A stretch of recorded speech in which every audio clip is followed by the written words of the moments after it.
हम हमेशा कहते हैं भाजपा धान विरोधी है, किसान विरोधी है। किसानों का धान न खरीदना पड़े, कम खरीदना पड़े, इसके लिए भाजपा सरकार द्वारा साजिशें की जा रही हैं। किसानों की कमर तोड़ने और किसानों को तबाह करने की भाजपा ने कसम खा ली है। आइए बात करते हैं भाजपा की किसान विरोधी साजिश का पर्दाफाश करेंगे वीडियो में।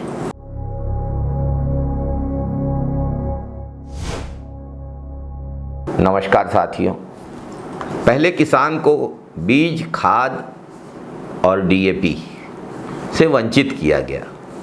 धान बुआई के समय, ब्यासी के समय, रोपाई के समय। ये जानते हुए कि छत्तीसगढ़ एक फसली प्रदेश है, यहाँ मुख्य रूप से धान की खरीफ की फसल ही होती है और किसान अपने जीवन के लिए, अपनी आय के लिए, अपनी परिवार की हर जरूरत के लिए इस फसल पर निर्भर है।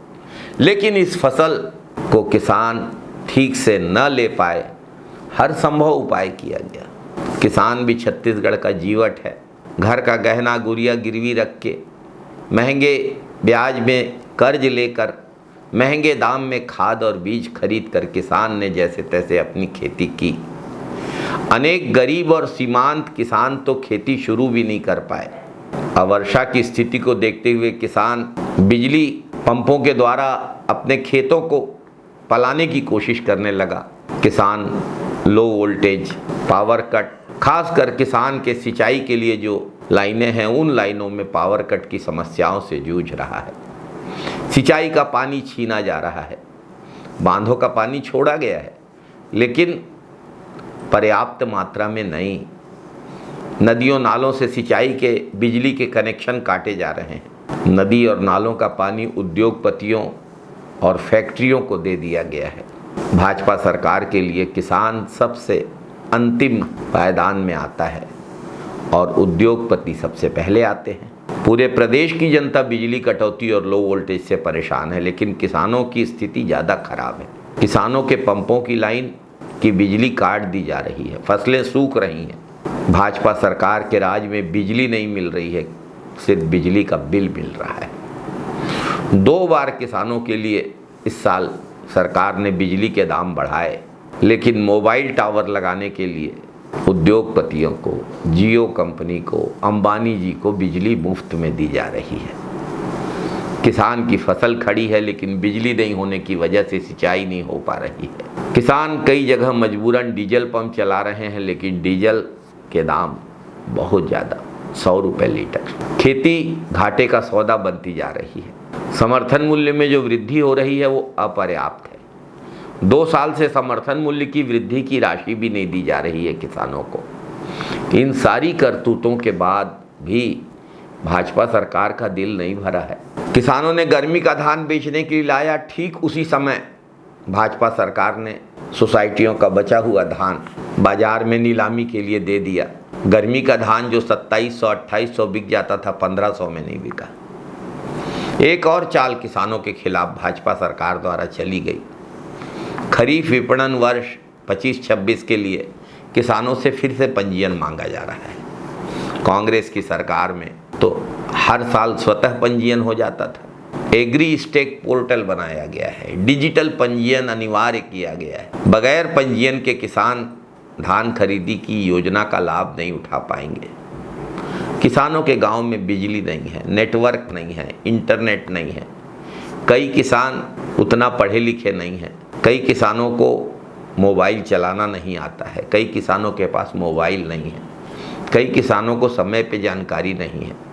कैसे होगा ऑनलाइन रजिस्ट्रेशन? और हर साल क्यों ऑनलाइन रजिस्ट्रेशन? जो एक साल किसान है वो अगले साल भी किसान है। अगर कोई परिवर्तन है तो उसे संशोधन के द्वारा दूर किया जा सकता है। साथियों, ये साजिश है जानबूझकर किसानों को पंजीयन से वंचित रखने की, ताकि बाद में कहा जा सके कि किसान ने पंजीयन ही नहीं कराया तो हम धान कैसे खरीदेंगे। किसान को धान बेचने से वंचित करने की साजिश है ये। मैं किसान भाइयों से विनती करता हूँ, हाथ जोड़ के विनती करता हूँ कि अपना अपना पंजीयन कराएं, निश्चित समय सीमा के अंदर कराएं। पिछले साल भी हमने देखा कि धान खरीदी केंद्रों में कैसे अन्याय हुआ। किसानों को लाइन में खड़ा रखा गया, तौल बंद करा दिया गया, पर्ची काटने में टालम टोल, टोकन, बारदाना, हर जगह समस्याओं का अंबार। साथियों, पूरी साजिश समझिए। भाजपा सरकार योजनाबद्ध तरीके से आपके खिलाफ काम कर रही है। पहले खाद, बीज, डीएपी की कमी पैदा की गई, सिंचाई के लिए पानी की कमी पैदा की गई, किसानों ने खुद के बोरवेल से सिंचाई, पंपों से सिंचाई की तो बिजली की कमी पैदा की जा रही है, और जो रही सही कसर बची है तो उसको पूरा करने के लिए नए पंजीयन के जाल में फंसाकर धान खरीदी से बाहर किया जा रहा है। साथियों, ये चाहते ही नहीं कि किसानों का धान खरीदें। ये ज़्यादा से ज़्यादा किसानों को धान उगाने से, धान की अच्छी फसल लेने से और किसानों को धान बेचने से वंचित करना चाहते हैं। साथियों, भाजपा की सरकार किसानों की सरकार नहीं है, ये माफियाओं की सरकार है, उद्योगपतियों की दलाली करने वाली सरकार है, किसान की ज़मीन छीनने वाली सरकार है। लेकिन भाजपा सरकार कान खोलकर सुन ले कि किसानों के साथ अगर अन्याय बंद नहीं किया तो इसका खामियाजा भाजपा सरकार को भुगतना पड़ेगा। छत्तीसगढ़ की जनता और छत्तीसगढ़ के किसान भाजपा की साजिश को समझ रहे हैं, इसका जवाब भी देंगे।